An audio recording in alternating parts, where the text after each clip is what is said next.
veräußern würde, an sich ein relativ, ja, alltäglich ist es nicht, aber ein relativ normales Verfahren für eine Kommune, dass man einen gewissen Bestand an Grundstücken, die man nicht mehr braucht, nicht mehr zu brauchen glaubt, veräußert. Dazu hat die Stadt Pfaffenhofen ein relativ ausführliches Immobilienangebot zum Halbjahr 2011 veröffentlicht. Also die WSB, für was haben wir die Wirtschafts- und Servicegesellschaft gegründet, das ist ja auch was zu tun haben, Herr Schulz, Sie werden das bestätigen können, da ist er.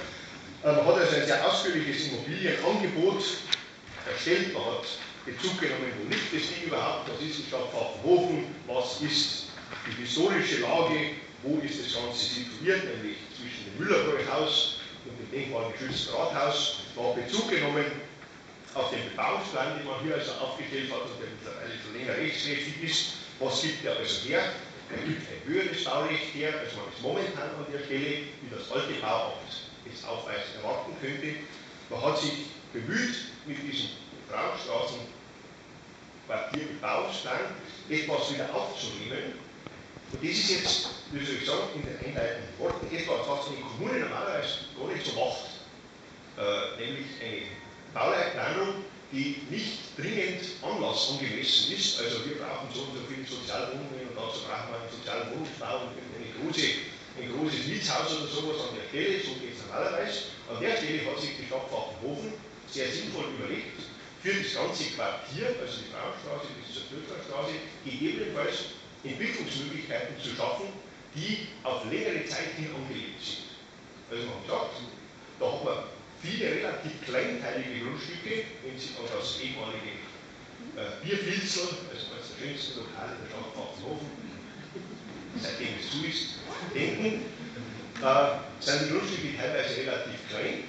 Und hier bietet der Bebauungsplan Frauenstraßenquartier die Möglichkeit, dass größere Bauten im Zusammenhang, es gibt da schon einige größere Häuser, auch mit einem höheren Baurecht, hochwertiger Wert und gleichzeitig wollte man, der Bebauungsplan stammt vom Städteplaner Immich, gleichzeitig wollte man den ehemaligen Stadtgraben, also so eine Stadtmauer-Situation, die sich dann zum denkmalgeschützten Hungerturm führt, wieder aufnehmen. Heißt also, zu Deutsch, von zur Frauenstraße hin mehr Baurecht und dafür hinten mehr Grün. Eigentlich eine sehr sinnvolle, also selbst wenn er von uns, von der Stadt Pfaffenhofen ist, eigentlich eine sehr sinnvolle Sache.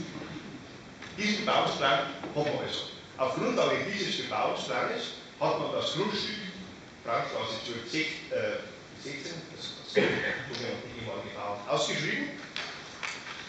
Und in der Ausschreibung gab es diverse Angebote, unter anderem eines, das der Stadt und dem Stadtrat als zuschlagswürdig erschienen ist.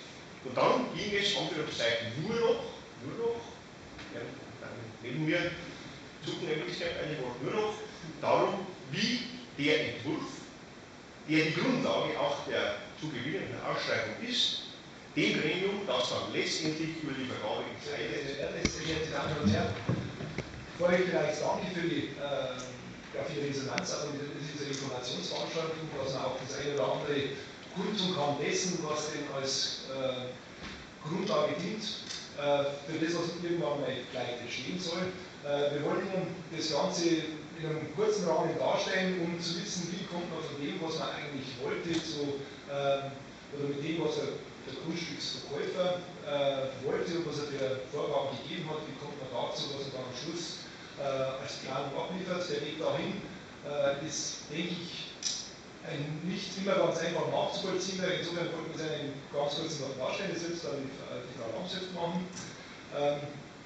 Ich würde Ihnen ganz kurz am Anfang einfach darstellen, was hat man für Vorgaben gehabt und auf welchen Vorgaben hat man dann die erste Planung erstellt und das Konzept für KB Wohnbau erstellt, die Interessenten für dieses Grundstück waren. Also der Herr Düssel ist auf uns zugekommen, dass wir dieses Grundstück für ihn mit einem Konzept überplanen sollen. In erster Linie wesentlich das Stadtbild ist natürlich nicht die Nutzung gleich zu dahinter ist, die hat natürlich auch was damit zu tun, sondern auch in erster Linie die stadtbildprägende Fassade. Hierzu vielleicht kurz die Rahmenbedingungen, die wir vorgefunden haben. Das ist jetzt die Auslobung der Stadt Pfaffenhofen vom 21.07.2011. Da steht unter anderem der Abbruch der aufstehenden Gebäudigkeiten geht zulasten des Käufers. Daraus haben wir beschlossen, dass man den Wunsch hegt, sich von diesem Gebäude trennen zu wollen. Dann Aufzug auf dem Exposé der Stadt Pfaffenhofen, da geht es jetzt um ein paar Festlegungen, die uns dann Zwänge auferlegen in der Planung. Zum ersten, bei einer anzustrebenden Neubebauung soll im südlichen Teil des Grundstücks eine Passage entstehen. Also das sind so die ersten 20 Punkte, die man da gesetzt, also aus den einzelnen Absätzen dieses Exposés.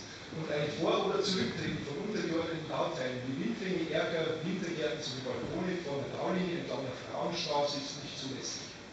Es sollte also, Wunsch des Verkäufers war, ein relativ ebenmäßiger Baukörper entstehen zur Frauenstraße hin. Das, was uns als Vorgabe gemacht worden ist. Im Rahmen der Angebotsabgabe ist es natürlich schwierig zu sagen, ich bewege mich von dem Wunsch des potenziellen Verkäufers weg, weil dann wäre wahrscheinlich der Erste, der damit vielleicht scheitern würde und das eine oder andere an Grundvoraussetzungen nicht erfüllen würde. Jetzt wird die Frau Landshöftin Ihnen aus diesen 20 Punkten raus kurz erklären, wie man aus dem, was man Bebauungsstand hat, also da jetzt nur Bebauungsstand Frauenstraße, Sie sehen es also jetzt im ganzen Frauenstraßenquartier, das, was ich eingekündigt habe, ist der Teil 1, den der Herr Erdle schon angesprochen hat. Um den geht es also im Wesentlichen, also das in Nord-Süd-Richtung erstreckende Grundstück bis zum Hungerturm vor. Wir hätten jetzt also nur das zu behandeln, was im südlichen Bereich ist, und Sie sehen am östlichen Raum Richtung Stadtraum diesen weit aufzumachen, den Stadtraum, den wir wiederherstellen will. Objekt und diesem Bebauungsplan zu erläutern. Also wir haben ja schon gehört, es gibt die Baukörperform, es gibt die Fürsrichtung, die festgelegt ist. Daraus weitere Vorgabe war die Wandhöhe jetzt hier von 1060, die sich aus einer festgesetzten Höhenquote der Traufe und dem bestehenden Gelände der Frauenstraße ergibt. Eine Geschossigkeit, also man wollte ein Erdgeschoss, ein erstes sowie ein zweites sowie und ein Dachgeschoss, wobei das Dachgeschoss kein Vollgeschoss sein sollte. Und zusätzlich war festgesetzt die Dachform als Satteldach mit einer Dachneigung von 40 bis 50 Grad. Daraus entwickelt sich jetzt der Schnitt und aus diesem Schnitt wird man jetzt die Ansicht entwickeln. Das heißt, aus diesen Wandhöhen, Dachformen, Dachneigungen setzt sich eine Firsthöhe fest, wie man hier sieht. Und die Länge des Baukörpers ist, wie man vorher gesehen hat, festgelegt durch die Grundform. In unserem Fall schließen wir hier an beiden Seiten die Baulücke, die hier steht. Jetzt, das nächste ist natürlich aus der Wandhöhe heraus, entwickelt sich die Traufe. Die Traufe teilt man die Ansicht in eine Dachfläche und in eine Fassadenfläche. Und das nächste ist natürlich die Geschossigkeit, auf die ich wieder in der Fassade Rücksicht nehmen muss. Man wird hier unten im Erdgeschoss ist ja gewünscht eine Verkaufsnutzung, also eine Ladennutzung. Man wird relativ große Flächen schaffen, daraus auch eine gewisse Höhe, also man geht hier von 4 Meter Geschosshöhe aus, in den Geschossen darüber ist angedacht Verwaltungsnutzung, Büronutzung, Praxisnutzung. Auch da muss man natürlich an die Arbeitsstättenrichtlinien denken, also wird man von einer Geschosshöhe von 3 Metern ausgehen müssen. Im Dachgeschoss ist ausschließlich eine Wohnnutzung gewünscht, laut Bebauungsplan. Und jetzt haben wir hier noch das Kriterium Vollgeschoss, also es soll ja kein Vollgeschoss im Dachgeschoss entstehen, was heißt, nicht mehr wie 2/3 der Fläche über 2,30 darf über 2,30 haben, was heißt, also aus dem heraus kann eigentlich an dieser Seite kein Gebäude entstehen, denn in dem Fall würde man ein Vollgeschoss haben. Die Nutzung der Hinter aufpassen, wenn ich hier Fassaden, wenn ich hier Büros und Praxisnutzung habe, brauche ich natürlich eine möglichst flexible Fassadengestaltung, um auf die Räume dahinter zu reagieren. Das nächste ist, ich muss natürlich auch der bayerischen Bauordnung wieder Rechnung tragen. Ein Achtel der Grundfläche eines jeden Raumes muss belichtet, muss die Fensterfläche haben, um den Raum zu belichten und zu belüften. So, und wenn man das jetzt hier so sieht, wenn man sieht, hat man hier eigentlich eine relativ langweilige Lochfassade, die sich aber jetzt eigentlich aus dem Bedarf heraus generiert. Also ich habe hier die Vorgaben des Bebauungsplans. Das nächste ist jetzt die Gestaltung und die Nutzung. In der Nutzung habe ich natürlich auch noch minimale Freiheiten, weil ich muss ja reagieren auf das, was dahinter passiert. Und jetzt ist eigentlich erst der Punkt, wo man ein bisschen Spielraum hat. Nämlich, man kann jetzt diese relativ langweilige Lochfassade natürlich verändern mit Materialien, mit Vorrichtungen, indem man Fensterflächen vielleicht zusammenschiebt, um Spannungsfelder zu erzeugen, indem man vielleicht die Fensterteilungen anders macht, mit Sprossenfenster, wie auch immer, mit verschiedenen Materialien im Sockelbereich und so weiter. Allerdings muss man hier dazu sagen, dies alles kann natürlich nur passieren in enger Abstimmung mit dem Landesamt für Denkmalpflege, da wir uns in der Nähe vom Einzeldenkmal hier befinden.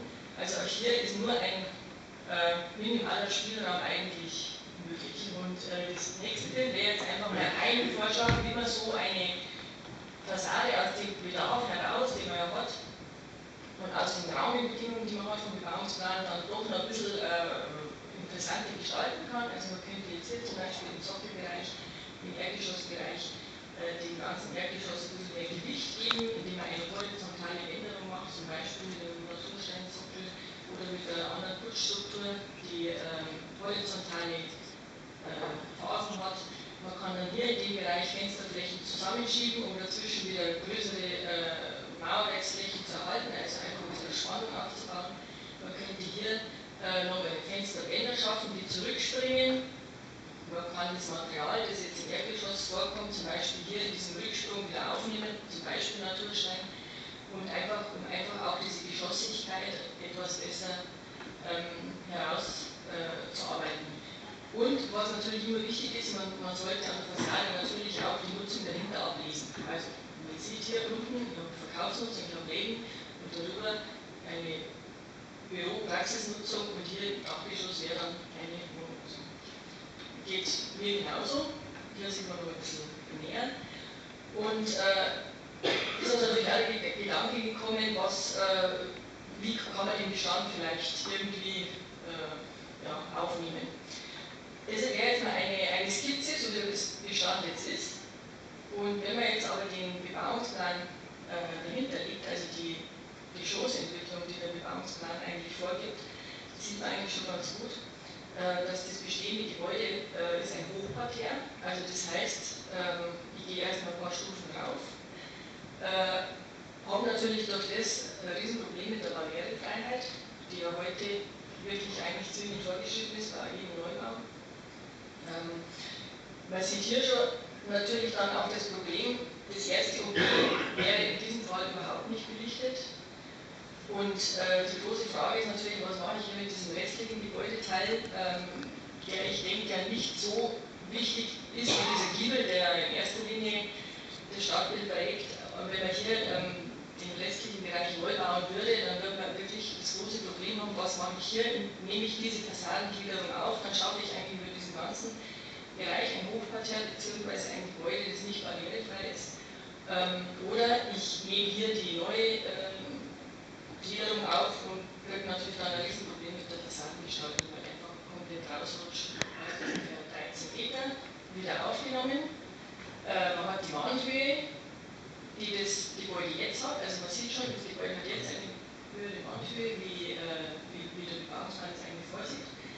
Und daraus, und er hat jetzt eine Dachneigung von 50 Grad plus wahrscheinlich ein paar Grad mehr. Und aus dem heraus entwickelt sich jetzt eigentlich diese Ansicht. Und jetzt sehen wir aber schon, wir sind jetzt hier schon im Bereich von 3 Punkten, die einer Befreiung des Bebauungsplans bedürfen. Und da bräuchte man natürlich schon mal die Mitarbeit der Stadt. So, und wenn man jetzt dann mal aus dem heraus wieder die Fassade aufbaut, und jetzt wieder abgerissen wird, dann sollte man sich auch von den Giebel verabschieden. Sondern dann eben wirklich neu, ohne Giebel bauen, denn warum versucht man dann hier das Alte wieder aufzunehmen? Es ist ja kein, es ist 1935 gebaut worden, ist ja kein Denkmal. Also finde ich dann eben Mut zu einer neuen Gestaltung. Das wäre das eine. Und das andere, Passagen, also man sieht es bei der Raiffeisenbank, die muss bei der Nacht immer zugesperrt werden. Also ist zwar vielleicht bei Tag ganz schön, aber bei der Nacht problematisch. Also das ist wahrscheinlich die Vorgabe schon drin, kommt man nicht mehr weg, aber ich sehe es problematisch. Muss man vielleicht dazu sagen, dass in diesem Fall natürlich die Fassade erstmal auch im Innenhof trifft. der natürlich aufgeweitet ist und dann erstmal durch ein Gebäude geht. Also es wird sicherlich bloß ein dunkles Loch werden. Ich sage jetzt nicht von der Gestaltung, aber bei der Nachteil, was halt damals los ist und so.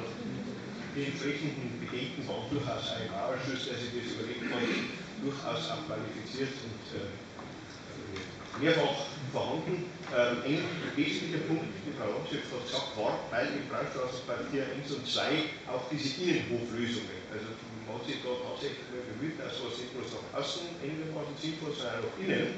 Also 3 Sachen. Erstens eine Aufweitung des Baurechts nach vorn zur Frauenstraße, gleichzeitig eben das Wiederherstellen, wenn es auch lang dauert, gegebenenfalls, dieser Stadtrabensituation hinten mit mehr Grün. Und zweitens, ausdrücklich vorgeschrieben sind eben auch in den Bebauten die Innenhöfe. Dazu bietet es natürlich schon was bei allen Gefahren von Hunden und sonstigen Wildbiestern oder sonstigen, wenn man vielleicht doch einfach gleichkommt in diesen schönen Bereich. Und der Bebauungsplan, ich habe jetzt nicht direkt erfunden, aber zu seiner Errichtung geht offensichtlich von den Gedanken, die Sie gehabt haben, aus, mit dem, je weniger man da an Anführungszeichen Schnickschnack oder wieder Aufnahme von dem, was jetzt so ist, immer, umso mehr kann gegebenenfalls nicht abgelenkt werden durch einen Neubau von dem, was Schönes dasteht, nämlich Rathaus und auch wenn es uns nicht gehört, den Müller. Vielleicht ergänzen noch zu dieser Passage im Vergleich zur Reinheitspassage, die angesprochen war. Wir haben ja zwei Baukörper, die jeweils bloß 11 Meter breit sind. Also insofern laufe ich immer durch unter dem Baukörper durch, der nur 11 Meter in der Breite hat und laufe immer auf einen voll belichteten Innenhof zu. Außerdem wird es so sein, dass von der Erschließungssituation, gerade was jetzt für die Obergeschosse, was die Obergeschosse betrifft, es immer so sein wird, dass die volle Erschließung über den Innenhof läuft. Also sie haben nicht den Charakter, den sie sonst haben, dass es irgendwie so ein hinterleitliches Sekt wäre, wo ich wirklich bloß einen Hinterhof habe, sondern der ist der zentrale Punkt für 90% der Nutzung dahinter. Also die normale Nutzung wird anders erschlossen sein, aber ansonsten wird man den Rest der Innenhof erschließen. Und man wird sich ein Planungskonzept, Lichtplanungskonzept überlegen, wo man dem vorbeugen kann, dass eben das Ganze auch des Rechts entsprechend ausgeleuchtet ist und da Ich wundere, dass es sozusagen da irgendwo eine rechtliche Zwang gäbe, dass sie sich den Stellen jetzt der Öffentlichkeit präsentieren, so wie sie die Stadtrat ja schon gemacht hat, und zeigen, was sie planen. Ich glaube, dass das zeigt, dass das Bewusstsein in Pfaffenhofen unserer Stadt, dass wir irgendwo an einen kritischen Punkt gekommen sind, was die Weiterentwicklung unserer Stadt angeht, dass es sowohl bei Ihnen angekommen ist als Bauträger, als eben auch einen hervorragenden Besuch heute Abend in der Bevölkerung, auch in der Politik. Ich will jetzt nicht anfangen, die verschiedenen Entwürfe zu werten, weil ich glaube, dass ich, ganz ehrlich gesagt, außer meinem Geschmack relativ wenig Kompetenz eigentlich habe. Das Problem ist eben, dass unheimlich viele Menschen, die in einer Stadt wohnen, letztlich auch ihren Geschmack haben, auch Gefühle. Sie haben es ja vorhin angesprochen, wenn ihr sagt, ja, etwas, was bekannt ist, was man also seit vielen Jahrzehnten kennt, will man irgendwo behalten. Und wenn es weg ist, auch wenn es vielleicht hässlich ist oder so, sagt man, schade, dass es weg ist. Und ich denke, dass wir irgendwo auf einen Weg finden müssen, die Politik, die Bevölkerung und natürlich auch diejenigen, die bauen wollen, dass wir irgendwo alle miteinander auskommen. Ja? Weil man merkt einfach, es ist irgendwo unerträglich, wenn Leute sich einerseits fachlich reinsteigern, große Projekte auch stemmen und eben aus der Bevölkerung, wenn man den Volkesstimme tatsächlich einfach nachgeht, so große Enttäuschung herrscht, ja? Wie man es in bestimmten Neubauten merkt. Und man sagt, ja, da wird unsere Stadt irgendwo charakterlos gemacht. Und man steht als Politiker noch dazu, als jemand, der fachlich komplett hilflos auch letztlich ist und der nichts außer seinem Geschmack hat, ziemlich hilflos auch da und sagt, ja, wie können wir diesen Prozess steuern? Also wie finden wir einen Weg, unsere Stadt neu aufzubauen, neu zu stellen, auch zu modernisieren, ohne jetzt kleinkariert zu sein und zu sagen, jede Fassade, so wie sie war, muss wieder so hingestellt werden, wie sie war. Welchen Weg können wir da gehen? Ich glaube, dieser Abend ist heute irgendwo ein erster Schritt und zeigt die Sensibilität, die da mittlerweile da ist und auch die Nervosität in weiten Teilen der Bevölkerung. Zwei Dinge eigentlich nur. Das eine ist ja schon diskutiert worden. Wir, also die SPD, ist stark der Meinung, wir sollten in Zukunft auf den Ratschlag, die Hilfe eines Beirats setzen, der also in der Lage ist, die Politik zu beraten und vor allem eben nicht bloß von Einzelbauwerk oder Einzelprojekt zu Einzelprojekt, sondern tatsächlich zu sagen, Stadtplanung, wo wollen wir eigentlich hin, wie können wir von außen kommen, sozusagen einen objektiven Blick auf diese Stadt werfen und sagen, was wäre stadtplanerisch gewünscht, was wäre zu tun. Also wir wünschen uns diesen Beirat, ganz einfach deswegen, weil man eben auch merkt, Sie haben es ja wunderbar gezeigt, die Vorgaben des Stadtrats, des Bauausschusses waren eindeutig, Sie haben diesen Vorgaben folgend eine Fassade entwickelt und dann waren Sie im Stadtrat, also beim Stadtrat waren plötzlich die Kinder irgendwo auf den wunderbaren Tischen gehangen und alle waren entsetzt, was Sie da ihnen vorgegeben hatten. Ja? Für mich ist das wirklich ein ganz wichtiges Erlebnis oder ein wichtiger Moment gewesen. Ich schäme mich überhaupt nicht zu sagen, dass ich nicht die Kompetenz habe, zum Beispiel bei der Verabschiedung eines solchen Bebauungsplans, dann zu ahnen, dass sowas dann rauskommt. Wenn man mir das gezeigt hätte, hätte ich gesagt, nein, das können wir noch nicht machen. Und das ist eben die Problematik. Ja? Also ich denke, dass wir dann eine Vermittlungsinstanz benötigen, die in der Lage ist, zwischen Planern und der Bevölkerung und der Politik irgendwo zu vermitteln. Deswegen plädieren wir ganz stark für einen solchen beratenden Beirat, der eben auch in der Lage wäre, eben von außen kommend, unabhängig von eigenen Interessen, erstmal objektiv zu sagen, was ist auch stadtplanerisch für unsere Stadt gewünscht? Wohin soll sich unsere Stadt entwickeln? Und dann nur eine Kleinigkeit, die ich jetzt zunächst mal noch anregen wollte als Frage. Wir haben ja die Marienfigur, die in der Fassade drinsteht, gerettet. Und wollten nur anmerken oder fragen, ob es möglich wäre, diese Marienfigur wieder irgendwo in die Fassade vorne zu integrieren, möglicherweise eben nicht so sehr naturalistisch bzw. eben antikisiert, sondern vielleicht sogar eben modernistisch irgendwo der Fassade wieder aufzunehmen. In der Zeitungsbericht ist angeklungen, wir werden das alles immer ganz einsame Entscheidungen werden, die man da als Architekt oder als Planer trifft. Wenn man sich anschaut, wer alles beteiligt wird, auch an diesem Gestaltungsprozess, dann habe ich grundsätzlich Verständnis dafür, dass man einen Gestaltungsbeirat noch zusätzlich wählt, aber es ist halt dann eine Instanz mehr, die dann mit gehört werden wird. Es ist ja nicht so, dass man sich jetzt eine Fassade überlegt und dann wird die dann am nächsten Tag genauso gebaut. Da spricht das Landesamt der Denkmalpflege mit, da spricht die Städtebauförderung mit, da sprechen die Stadtplaner mit, zum Beispiel jetzt auch bei den vielleicht zitierten in Anführungszeichen Beispielen, die vielleicht jetzt Ihrer Meinung nach nicht so gelungen waren. Also es spricht eine ganze Latte an Experten schon mit, denen ich alle nicht absprechen wollte, dass sie das mit entsprechender Inbrunst und Fachkunde auch tun. Und dann ist es die Frage, man hat dann zusätzliche Instanzen, die man jetzt so natürlich auflegen kann, die aber, da gebe ich Ihnen recht, vielleicht sogar im Vorfeld ein bisschen mehr als die beteiligten Behörden natürlich einwenden kann, wo wir diese Stadt auf den Startweg dahin entwickeln. Also für den Punkt auf jeden Fall gebe ich Ihnen recht. Sie zeigen jetzt ein Gebäudeteil. Dieses ganze Gebäude sind unter 3 Gebäude geteilt. Da ist der Giebel, das war die Sparkasse. Dann das weitere war der Totterwald. Das nächste war bis 1970, 1945 Allmeier. Sie vereinen jetzt ein Haus, 3 Häuser in einem Objekt. Die Stadt will das dementsprechend verkaufen. Aber trotzdem, Frau Architektin, ich muss Ihnen sagen, Sie haben natürlich einmal über einen Bebauungsplan geplant, aber wenn ich die Häuser links und rechts, wenn ich das Schuhhaus Walter anschaue, wenn ich das schöne Gebäude, wirklich schöne Gebäude, wenn ich die Drogerie anschaue, ist auch dementsprechend ein Gebäude, wo halt in dieser Gegend hinpasst, passt das, wo ich jetzt ansehe, nicht ganz. Sie haben sich weiterentwickelt durch ein Gespräch im Bauausschuss. Der Herr Böswirt hat alles mitgeschrieben, was einige Stadträte gebracht haben, ob das über die Passage war. Die Passage kann man mit der Raiffeisenbank nie vergleichen, wo da gemacht wird. Und der Herr Eigenseher hat gesagt, das ist ja die Erschließung für das ganze Gebäude bis auf den Laden. Und sozusagen fehlt jetzt, wenn ich so hinschaue, fehlt der Giebel. Sie haben weiterentwickelt, Sie haben einen dementsprechenden Giebel hergebracht, wo jetzt dann sozusagen die Sparkasse, wo der Giebel ist, war früher der Besitz der Sparkasse.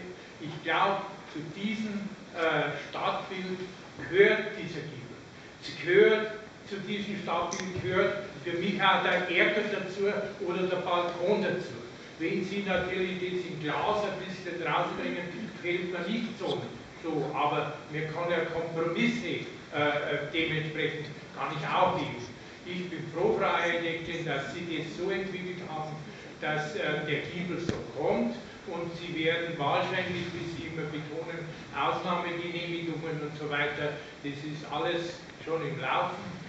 Ganz gut gefällt mir noch nicht, wenn ihr ein bisschen weiter schaut, wenn ich die Haufen Schleppgauben da so ansehe, gefällt mir nicht so gut, aber kann ich auch damit leben, kommt vielleicht viel Blech hin, aber trotzdem, ich bin der Meinung, es ist eine Möglichkeit, aber trotzdem, Sie haben weiterentwickelt, Herr Einzeher und Herr Böswirt, mit diesem Giebel, und da, glaube ich, kann man dementsprechend aufgelockerter wird und nicht so streng und abschließend wird. Was mir nicht gefällt oder wo ich Anregungen geben möchte, ist die Passage. Einmal ist die Passage wichtig für den Verkehrsfluss, weil jetzt laufen die Fußgänger alle über den Parkplatz, laufen zwischen den Autos durch. Das ist ungünstig. Also insofern wäre das eine gute Entlastung, gerade für die Fußgänger und für die Leute, die mit Kindern auch unterwegs sind, können ihre Kinder da laufen lassen. Aber dieser Eingang wirkt für mich wie ein Loch. Ich war neulich in Erlangen und da gibt es auch ganz viele Passagen. Die sind natürlich dann als barocke Portale gestaltet. Ist klar, wir machen heute kein barockes Portal mehr, das ist ganz klar. Aber ich denke, man kann auch mit modernen Mitteln ein Portal entwickeln, das einlädt, durchzugehen. Dass das nicht abschreckend wird, dass das nicht dunkel ist, nicht finster ist, sondern dass man hineingeführt wird, sozusagen. Und die zweite Sache, das ist eben, wie der Schultermeier schon sagte, diese eckigen Gauben oben drauf, sollten wenigstens ein gescheites Dach haben.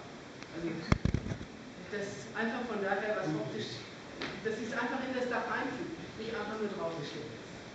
Das sind also meine Anregungen. Ansonsten finde ich diese langen, schmalen Fenster, das passt sehr schön zum Rathaus, das ist modern, aber es stellt nicht raus.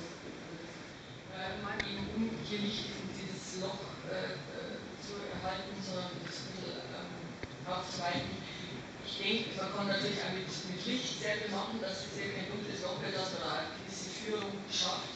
Also ich denke, da gibt es sicherlich Möglichkeiten, das freundlicher oder einladender zu gestalten. Zu den Gauben bloß ganz kurz, also ich denke, die Schleppgauben gehören genauso zum Dach wie die Satteldachgauben, bloß bevor wir uns jetzt über die Ausführung dieser Gauben unterhalten, ist wahrscheinlich sowieso hinfällig, sobald es anders als der Denkbar für die Mitglieder, weil die werden wahrscheinlich eine gewisse Form vorgeben.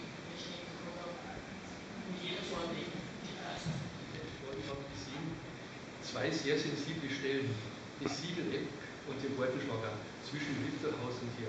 Und das ist natürlich auch eine ganz, ganz sensible Stelle. Und Herr Böswirt und Frau Hotzt und ja, eigentlich finde ich das ganz wichtig, dass Sie zurechtrücken, dass Sie nicht allein die Schuld haben, sondern schon auch wir. Ich bin zwar jetzt im Bauausschuss, in dem wir solche Vorgaben geben, und ich sage einfach, wir haben einfach beim Siegeleck zu wenig aufgepasst, es tut mir persönlich, und jetzt tun wir uns da immer weh, und wir werden auch der Beutelschlager weh tun, und das ist die dritte markante Ecke. Und darum meine Frage, jetzt kein langes Herumgerede, dass der Giebel begrüße ich außerordentlich, und gibt es noch einen Hauch von Chance, dass mein uns von so vielen Pfaffenhofener geliebter Erdker auch erhalten wird, dann wird dieser Bild erhalten, so wie beim Weilhammer, wie ich auch geschrieben habe, dass man den Weilhammer, und dann wird es wunderschön, und der dritte sensible Punkt würde nicht auch noch zerstört werden. Und wir dürfen eines, jetzt vielleicht ein bisschen ernst, ich glaube, die Pfaffenhofener, die meisten, nicht allen, es gab schon böse Kommentare, ich habe wieder die üblichen bösen Anrufe bekommen, aber das bin ich jetzt schon gewohnt,